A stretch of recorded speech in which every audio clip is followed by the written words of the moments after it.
Leonardo Rios Marques, tenho 45 anos, nasci em Belo Horizonte. E essa jornada, você nasceu em Belo Horizonte, mas você foi parar lá fora? Então, com 21 anos, eu fui morar em Los Angeles com a banda que eu tinha, que era o Diesel. A gente estava aqui no Brasil já. Eu tinha entrado na banda, eu tinha 19 anos, a gente tinha feito muita coisa e fez o Rock in Rio, né? Isso 2001, janeiro de 2001. Aí em setembro a gente ia para os Estados Unidos, só que aí teve o 11 de setembro, foi surreal. E aí cancelamos, a viagem foi, e a gente foi em outubro, e chegamos nos Estados Unidos também, tava bem diferente, assim, né, tudo que estava acontecendo, o sentimento todo no ar, tava, né, um momento histórico, assim, do mundo surreal. Mas a gente foi para lá no fim de 2001. E aí a gente foi na cara e na coragem mesmo. Eu tinha US$ 300 no bolso e compramos o vocalista tinha um pouquinho mais de grana e ele comprou uma van dos anos 70, uma van da Chevrolet, assim, de 76, eu acho. E a gente comprou ela e foi morar nela. Achamos um colchão na rua e fomos morar na van. Nisso eu tinha um show marcado, que eu tinha marcado. Quatro caras? Cinco. Eram os quatro da banda, mais o empresário da época, que era o Thiaguinho Dolabella, que era primo do batera do Gianni. E montoamos tudo nesse carro aí, conhecia pouca gente, mas foi meio um conto de fadas, meio que um mês depois a gente assinou um contrato com o Clive Davis, que é essa figura lendária da indústria mundial, assim, o cara que descobriu, né, James Joplin, Aerosmith, Whitney Houston, enfim. E aí daí a vida meio começou lá, em grande estilo, vamos dizer assim, né? Eu tava já com uns 22 para 23, a gente assinou um puta contrato e tal, e começamos a experimentar vários estúdios, gravar com várias pessoas diferentes para sacar com quem que a gente queria fazer esse disco. E foi dada essa oportunidade pra gente escolher, literalmente, assim, o time dos sonhos e tal. E a gente acabou com o Matt Wallace, que tinha feito Faith No More, que é uma banda que a gente curtia muito. E fomos fazer o disco com ele, num estúdio onde foi feito o primeiro do Guns N' Roses, Stone Temple Pilots e várias outras bandas, e super orçamento e várias turnês e tal. Esse foi esse início da juventude aí, né? Tipo, dos 20 e poucos anos, é aquele sonho de estar numa banda, de ter uma carreira internacional e tudo. Meio que aconteceu por um momento. E aí, esse momento durou uns 2 anos, até que o Clive Davis saiu da própria gravadora dele, que era a J Records. Ele foi ser presidente da RCA. E aí as coisas mudaram, a dinâmica toda mudou, outras pessoas assumiram o controle ali. E o nosso combinado, que era de fazer o que a gente tivesse a fim de fazer artisticamente, mudou. Aí eles queriam já alguma coisa mais formatada para rádio e tal. E a gente não era esse tipo de banda e tal. E acabou que o contrato foi quebrado. Uma escolha da banda, suas? Não, por eles mesmos. Mas é Eles, porque vocês não queriam também. a gente até tentou, a gente até tentou, Sim. assim, nos nossos meios, assim, né? Sem se sentir O contrato. prejudicado ou não verdadeiro, né? A gente fez o mais próximo do verdadeiro, mas um pouco mais palatável ali, de acordo com todas as fórmulas ali que todo mundo conhece, né? De ter uma música que o refrão já chega mais rápido, que é uma coisa que você assimile rápido. E aí nisso eles tiraram o Matt Wallace da jogada, colocaram outro produtor, que era um cara que tinha feito Black Sabbath, Evanescence, tal, umas bandas assim. E foi até um dia que a gente ensaiou do lado do Audioslave, foi engraçadaço. Eles estavam ensaiando no mesmo lugar. Me conta, como é que foi A isso? gente, cara, teve muito encontro, não. Eu lembro que a gente parava de tocar e escutava eles ensaiando na outra sala. Fui fazer um xixi uma hora que o Chris Cornell tava lá, fazer o xixi dele. E, e acabou que a gente fez essas duas músicas que eles deram essa chance pra gente, assim, a gravadora falou, ó, vamos tentar e ver se a gente consegue ter essas músicas, né, com esse cunho mais comercial e tal. Mas a gente não, de acordo com o julgamento deles, não conseguimos. E aí quebramos o contrato, eles quebraram o contrato. E daí sim começou a vida mesmo real no exterior, né, sendo imigrante e tal, tendo que trabalhar com qualquer coisa. Aí trabalhei em loja de sapato, fui ajudante de garçom. A gente foi se virando e ao mesmo tempo sem desistir. A gente continuou com a banda. Aí eventualmente a gente conseguiu um contrato com um cara que chama Tom Russo, que é um engenheiro de som. Trabalhou com Audioslave também, com Johnny Cash, gravou até o Michael Jackson no Dangerous. O cara tem 16 Grammys e tal. E ele acreditou na banda e quis que a gente gravasse com ele. E nesse processo foi um ano ou mais, porque ele estava gravando o segundo do Audioslave, a gente teve que fazer uma pausa e tal. Então, nesse tempo, a gente foi se virando com outros empregos e tal, e fazendo esse disco. E aí, no fim de 2005, por pouco a gente não assinou com a Capitol Records, eles tiveram um grande interesse, chegaram a falar que queriam e tal, mas depois o presidente da gravadora na época desfez o negócio, assim, não É, no quis meio da fazer. música, meio que, tipo, de hoje a amanhã já é outra história, né? Dependendo, muda muito rápido. É, e muda mesmo essa liderança, esses presidentes, direcionamento, esse negócio que depois a gente foi aprendendo notoriamente, são coisas que acontecem em Hollywood, assim, né? As coisas de você tá quase lá e aí muda tudo, aí... Tipo assim, fecha o quanto antes Exato. É. E em 2005 foi isso, a Capitol Records falou, pô, vamos fazer. Tinha o A&R da época, eu esqueci o nome do cara, que é um cara da gravadora que tem o poder, né, de assinar a banda e tal. Ele quis assinar, só que aí quando a gente estava pronto para já trabalhar com eles, o presidente da gravadora quis ver a gente tocar, a gente foi, tocou, fez um puta showcase e tal. Mas o interesse do cara era outro e tal.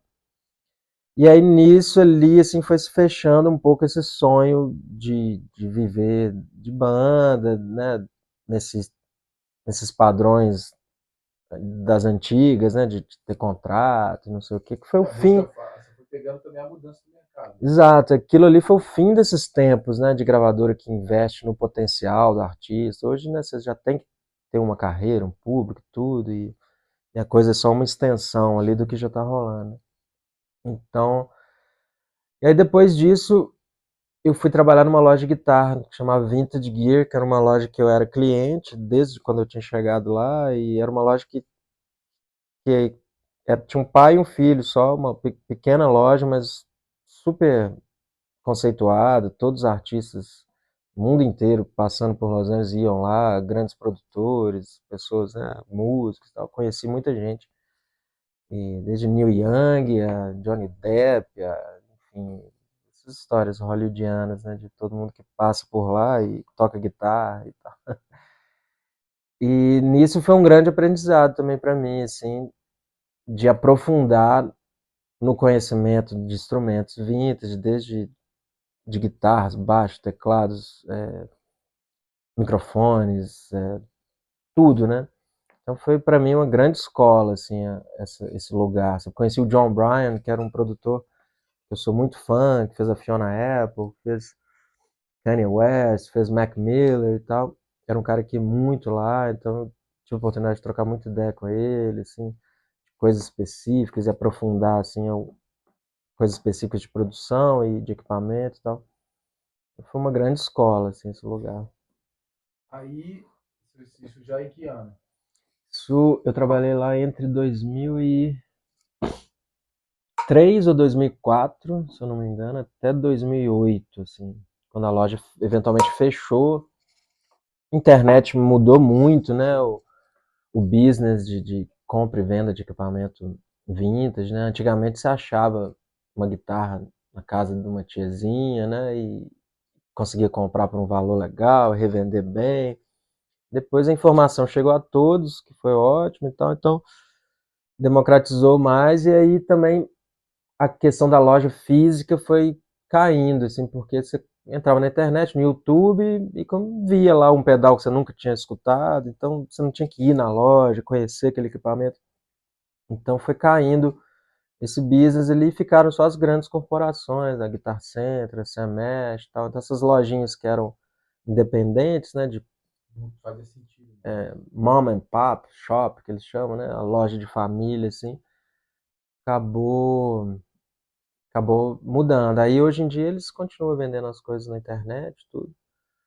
Mas foi uma época muito legal, assim, acho que quem morou em Los Angeles nesses tempos, assim, tinha a Vintage Gear, tinha a Future Music, que é do Jack, que é um cara muito bacana, que parceirão do Adrian Young, que é um produtor que tá fazendo muita coisa agora relacionada com música brasileira. Ele gravou com o Popilo agora o disco da Cell, ele tem um festival que chama Jazz is Dead, né? O Jazz está morto, recebeu o Milton lá, Marcos Valle, Azimuth, enfim.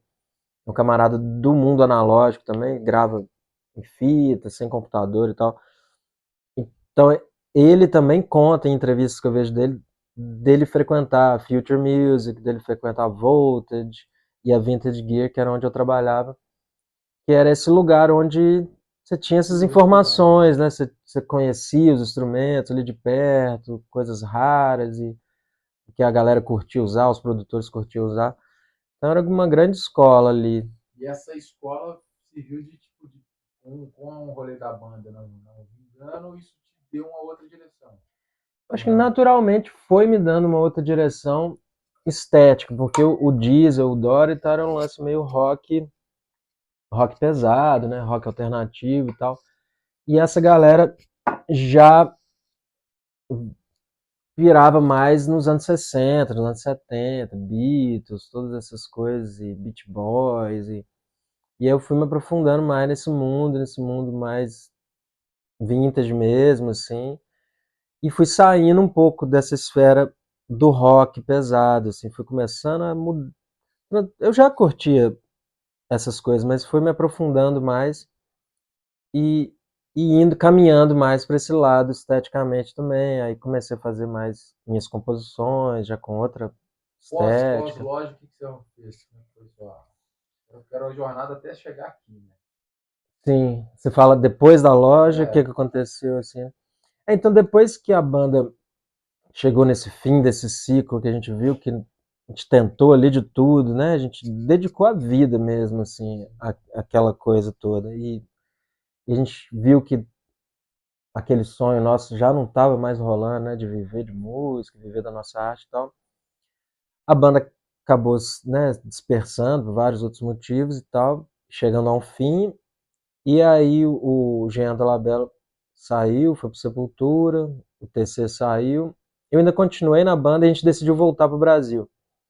E aí eu voltei e continuei um pouco mais na banda, numa nova versão, num novo formato, fazendo música em português e tal. E foi meu último disco com esse projeto, isso com o que Dora. ano? Foi em 2008, eu acho. Logo depois da loja, você já voltou. Eu ainda fiquei um tempo morando no Brasil e ia lá e trabalhava na loja. Ficava lá uns meses, voltava. E nisso a gente gravou lá no estúdio do Skank, no Máquina, no antigo Máquina, a gente fez com a coprodução do Henrique Portugal, a gente fez esse disco. E aí logo em seguida eu saí da banda. E nisso eu fiz o Transmissor com o Thiago Correia, que era o baixista do Diesel. E a gente fez esse novo projeto aqui no Brasil, que foi desenvolvendo aos poucos, a gente foi criando um público legal. Foi um momento também bem bacana, assim. E, e foi se desenvolvendo, assim, na forma que eu fui me exercitando como produtor, meio sem saber ainda, assim, mas quando você está numa banda, de certa forma, você está produzindo ali sua música, você está escolhendo o groove da bateria junto com o cara, você está escolhendo a dinâmica, né? Você vai pro rádio, pro chimbal, quem que vai fazer tal coisa ali. Então, eu já tinha essa visão de produção meio sem saber, assim. E a gente foi fazer o primeiro do transmissor, aí eu coproduzi, o segundo eu já estava produzindo já efetivamente. E no meio disso eu resolvi fazer o meu primeiro disco solo. Foi o primeiro disco que eu gravei tudo, todos os instrumentos, menos a bateria. Eu tinha uma plaquinha de som de 2 canais, um microfonezinho só, e gravei em casa. E o resultado disso foi bem legal, um disco que eu amo até hoje, e chamou a atenção da galera da cidade, dos outros músicos, assim, pela sonoridade, pela estética. Chama Dia e Noite no Mesmo Céu, o meu primeiro disco solo de 2012. E aí, a partir daí, coincidentemente, eu tinha meio que me mudado para um cubículozinho. Eu tava quase voltando para os Estados Unidos, assim, e eu tinha deixado as minhas coisas, as poucas coisas que eu tinha, não tinha tanto de coisa, num espacinho que era numa galeria comercial de um amigo e tal, quase como um depósito, assim, me preparando para sair do país de novo. Só que a galera começou a me chamar para fazer trabalho, assim, pô, produz meu disco aí e tal, gostei muito, né, do que você fez com o seu e tal. E aí quando eu vi, eu já tava nessa bola de neve que nunca parou. Isso aqui no Brasil. Isso aqui no Brasil. Isso aí em São Paulo. Em BH, Em BH. ali, uma galeria comercial ali perto da Savassi. E aí fiquei uns anos lá nesse espaço que era muito pequeno, tamanho desse, praticamente só dessa área aqui. Minúsculo mesmo, e aí depois a coisa foi evoluindo, aí eu aluguei 2 salinhas, aí fiquei lá um tempão, fiquei lá uns 6 anos, e agora tem 4 anos que eu tô aqui. Mas foi tudo bem natural mesmo, assim, dessa evolução mesmo, de estar numa banda, de se autoproduzir, até começar a trabalhar com outras pessoas, assim. Agora eu volto lá no. De onde você conheceu a música, né? Sim, Onde... quando tudo começou, É. eu fiz uma entrevista agora pro Tenho Mais Discos que Amigos, né? E ficou bem legal, tá? A jornalista me perguntou a mesma coisa também. Começou, eu acho, primeiro como ouvinte, né? Eu comecei a colecionar discos de vinil, assim. Não colecionar, assim, era um dinheirinho que entrava ali de uma tia ou outra, sempre virava vinil, né? Você lembra o que te interessou nisso? Se foi a música ou a estética do disco? Mas você tinha o quê? Quantos anos? Eu tinha uns 12 anos, Então, assim. Era um lance, assim, tipo, de interesse mesmo, de buscar o. Eu acho que eu fui sacando que ali, naquele lance ali, tinha alguma coisa que me agradava muito ali. E como eu era um cara tímido, mais na minha e tal, não fazia muito esporte e tal, era um lance que, sei lá, era um refúgio talvez ali que eu sentia, um lugar como se fosse seguro. muitas das crianças que conectam com quadrinhos, essas coisas, você se viu no disco. Exato, tipo, meu irmão ele pirava em quadrinho, ele desenhava, ele tinha coleção do Batman, daquela, né, da Marvel e tal, que era, eu até acompanhava, assim, mas não era tesão, Não assim, pegou, né? Igual era, o disco. era legal, mas. E aí os discos começou com. Eu lembro até que assim, nem começou tanto com rock, assim, eu comprei um Wahá, um Dire Straits, um lance, fui no Carrefour ali e tal, tinha uns discos, tinha o Michael Jackson Bad e tal, Nirvana, Nevermind em fita cassete e tal. Aquela coisa foi chegando ali, e aí depois eu comecei a ir na Cogumelo e comecei a comprar discos ali do Iron Maiden, Black Sabbath, aí eu comecei ali na galeria do rock, aí quando eu vi eu já estava envolvido ali naquele mundo mais do rock, Virava disco. sempre, tudo, era, as tias já davam dinheiro, ah, de aniversário, vai comprar seus discos e tal.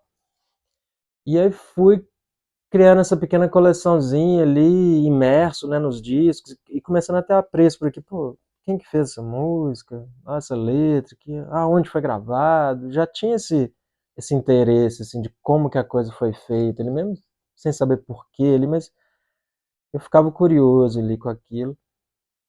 E aí depois eu comecei a querer tocar, assim, eu falei, pô, eu lembro de fazer uma visita na casa de um tio meu, ele tocava violão e tal, mas o violão nunca me despertava algo assim. Ele tinha uma guitarra, assim, num quarto lá. E eu lembro que essas coisas de festa, né? Socializar, não era meu forte e tal. E aí eu entrei nesse quarto, tinha essa guitarra com um amplizinho lá, e eu comecei a tocar. Eu falei, caralho, isso aqui é muito doido. Tô fazendo barulho, aquelas coisas. Ele tinha uma guitarrinha pequenininha, não lembro qual que era. E é que eu fiquei apaixonado por aquele negócio. Eu fiquei a festa inteira lá, o churrasco inteiro lá e não vi ninguém, fiquei lá o tempo todo. E aí fiquei insistindo com meu pai para me dar uma guitarra e tal. Ele finalmente concordou. Eu achei uma guitarra, uma Golden, uma guitarra nacional, uma cópia do Les Paul, assim. Era US$ 100 na época, o cara queria em dólar, não sei porque, assim, anos 90 e tal. E aí, finalmente, ele me deu e falou assim: Ó, só vou te dar a guitarra, mas se você entrar na aula, porque eu sempre tinha umas febres assim e largava depois, né? Típico, né? De moleque e tal. E aí, beleza, aí comprou a guitarra, começar a fazer aula e aí fui desenvolvendo mais e mais o interesse pelo instrumento. E aí nisso, 15 anos de idade, ali no colégio, conheci uma turminha, uma galera que tinha uma banda já, tocando Pearl Jam e tal. E eu nem era muito ligado no grunge, eu era mais das coisas mais antigas. E o grunge estava acontecendo ali naquele momento, assim, no auge. E essa galera tava ligada. E aí, por amizade ali e tal, me chamaram, vamos fazer um som, vamos ver se rola e tal. E aí fui, levei a guitarra e tal, não sabia tocar muita coisa, mas tinha uma certa facilidade, talvez ali para uns solos, para umas coisas que eles sacaram mais do que eu. Tipo, pô, você tem uma onda aí. E aí eu fui indo e aí eu desenvolvi muito rápido, assim. É isso que eu ia perguntar, de, tipo, você começar a tocar e você descobrir, pô, eu sou bom nisso. Eu acho que tinha um jeito ali, tinha algo que algumas pessoas sacaram, que eu tinha uma facilidade ali, mas eu não vinha de família musical, então era um lance meio, eu tava pioneiro ali da família ali. E aí essa galera deu essa chance assim para eu tocar com eles e foi rolando, foi ficando legal, aí eventualmente a gente foi fazer show junto. Eu lembro com 15 anos de idade a gente abriu para Fernanda Abreu numa festa que tinha no colégio, chamava Forrock e tal. Eu tenho que achar essas fotos, um molequinho com a Les Paulzinha Epiphone assim. E aí a gente foi tocando e logo, sei lá, com 16, 17 anos já começamos a fazer música. Aí já entramos para um estúdio. Aí já começamos ali a desvendar os arranjos, o que que eu ia fazer na música. Já tinha um outro vocalista que tocava guitarra, então eu ia fazer um arranjo diferente. Então aquilo tudo já começou aquela ciência da produção mesmo, como que encaixar, que efeito usar, que onda que é, e não sei o que, muita Música nerdice. autoral, né? E já na música autoral. Aí depois disso a gente fez uma fitinha cassete, aí a banda acabou se desfazendo também e eu entrei no Diesel nessa mesma época. Que eram alguns amigos em comum ali que já estavam circulando e tal. E quando essa banda acabou, o Gustavo, o vocalista, me chamou e eu entrei pro Diesel, que também foi já uma outra evolução. Eu começar a tocar umas coisas mais pesadas, que eu não tinha tanto costume. Tinha esse lance do grunge que já estava ali, mas uma onda um pouco mais metal do Diesel, umas coisas mais rápidas e tal. E aí eu tive que, né, entrar nessa, que foi do caralho, deu uma evolução boa. Mais ou menos a trajetória por aí, assim, essa coisa meio de adolescência, meio fim da adolescência, pro início da juventude ali. E, e estudando muito sempre estudando o tempo inteiro, assim, tem amigos que lembram de ir para Los Angeles, ver a gente lá na casa que a gente morava. Lembra, pô, você ficava lá no metrô, lá no quarto o tempo todo, e não sei o que lá. Então eu tava sempre querendo aperfeiçoar, Fazer o assim. melhor, né? É. E também o legal, assim, tava tocando com músicos que eu considerava que tinham aptidões maiores que a minha, então você tinha que ficar em cima ali pra Sim. ficar pau a pau com a galera. Então isso é legal, né? Quando você tá envolvido com pessoas que você quer, né, tá junto ali, então você não fica parado, né, numa zona de conforto, assim. Então eu acho que eu sempre Te me leva a joguei em evoluir, né? situações assim que eu tinha que evoluir rápido.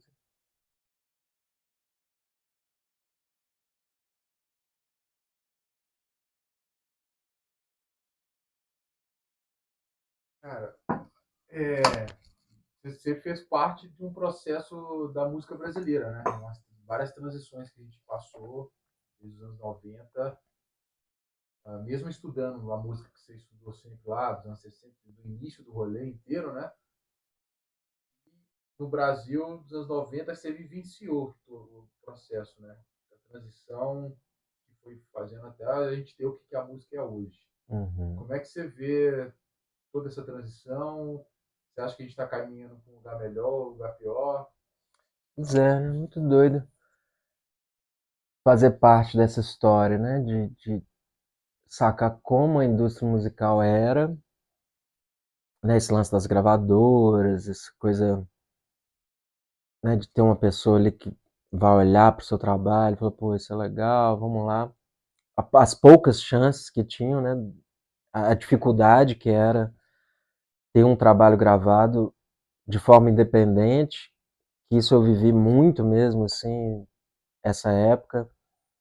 Ou você tinha uma gravadora ou você tinha alguém que conseguia bancar essa gravação e tal. E mesmo assim, Dá sorte de ser não era bom e garantia de chamar atenção, né? nada. Você podia até ter pessoas que tinham mais condição, podiam gravar, ter a condição de gravar no estúdio, mas aquilo ali não era, né, igual a uma carreira ou sucesso, o que foi. Então, eu acho que saiu muito dessa peneira muito fina, né, desse funil que era das gravadoras e colocava todos os artistas ali e tinham poucas pessoas, que muitas vezes eram grandes artistas mesmo, que eu acho que mereciam esse espaço, para depois ter toda essa evolução, que são várias coisas, né, que caminham juntos, né, evolução mesmo da tecnologia mesmo, de gravação, né, de você poder gravar em casa, isso não existia, assim, né, talvez no início dos anos 80 tinha aqueles gravadores que até tem hoje, em fita cassete, até o Bruce Springsteen gravou aquele disco Nebraska, que na verdade era para ser uma pré-produção, mas que acabou virando o disco, que é meu disco favorito dele, assim, mas que foi feito num gravadorzinho de 4 canais, uma fita cassete, mas que não era o padrão da indústria, precisava de mais qualidade e tal. Mas a partir desses home studios, desse início do home studio, eu lembro de estar em Los Angeles também e comprar minha primeira mesinha de gravação digital também, que era uma Tascam também, mas você gravava num cartãozinho, um SD card e tal. E aí foi uma das primeiras gravações também que eu comecei a realmente falar, caralho, que foda, isso aqui você grava uma parada, grava outra voz em cima, grava uma guitarra, você começa a criar aquela coisa toda. E foi incrível, assim, sacar até o lance da música no computador, com a interface, pá, e Pro Tools e tal. Então aquilo abriu uma liberdade incrível, assim, para pessoas como eu, que às vezes eu não era um grande cantor, o compositor, que se me desse um violão aqui eu vou te impressionar, sabe? Mas se eu conseguir gravar ali do meu jeito, colocar um efeito legal, uma coisa legal, eu crio um universo que talvez vai cativar outras pessoas. Então, abrir oportunidade assim, para pessoas que talvez tenham limitações ali de ser o grande cantor e compositor, né? Mas, assim, eu não sei se tem algo que não seja benéfico, porque eu acho que abriu muito espaço para muita gente criar arte de outras formas, assim, Dizendo a parte de produção, né? sem muitas barreiras, fazer com pouca coisa. A gente tem dois, você pode abordar e falar sobre dois temas, né? A parte de produção, que é o que você falou, tipo, como que mudou, como você produziu uma música, como que é hoje. Sim, Você pode fazer isso com o celular, basicamente. sim. E a qualidade dessa música.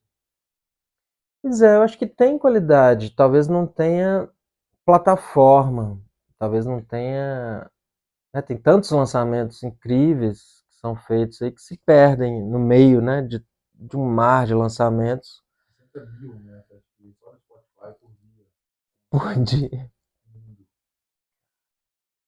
Pois é, tá aí, assim, abriu para todo mundo, não é só aquele cara que assinou com a gravadora, né? Então, isso é legal, mas ao mesmo tempo você tem que estar ligado, você tem que estar pesquisando, não vai chegar igual chegava antes ali, massificadamente, ali aquela música vai repetir na rádio várias vezes, até às vezes você nem gostava, aí que você começa a gostar da música, ela tocou tantas vezes.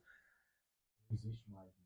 É, eu nem me preocupo tanto em ficar comparando como era, como vai ser, porque foda-se, é tipo, a gente tem que fazer o que a gente ama do jeito, com as limitações que a gente tem, com o que a gente tem, porque se for parar pra pensar, assim, é interessante parar pra pensar e sacar as diferenças, né? Mas ao mesmo tempo, é igual fala, it is what it is, né? Tipo assim, Existe essa transição, mas ao mesmo tempo é muita coisa, né? É igual eu falei, a gravadora tinha um lance da gravadora de limitar quem chegava, uhum, agora todo mundo chega. Só que nem todos também chegam. Tipo, todo mundo pode fazer, mas ao mesmo tempo nem todos sim. vão. E ao mesmo tempo, tudo que é lançado, a gente falou 60 mil músicas por dia. Não existe mais espaço para hit, pelo menos na minha visão. O que você acha disso? o hit, igual você falou, que você nem. Você pega a música mais tocada do Brasil hoje, se você colocar no Spotify. Às vezes a Uhum. gente nunca ouviu ela. Pois Antes é, chegava em todo mundo. é, Independente se você gostasse ou não, igual você falou.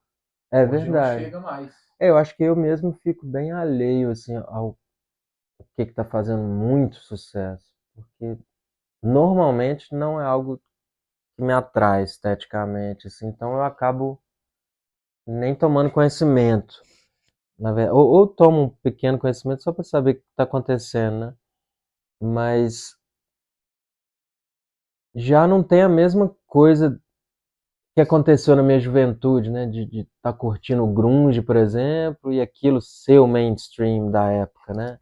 De estar nas rádios, de estar na MTV e tal. Agora são milhões de nichos, né? E, e algo que você falou agora, o próprio sucesso, o próprio. É, a própria massificação da música, você pode até fugir disso.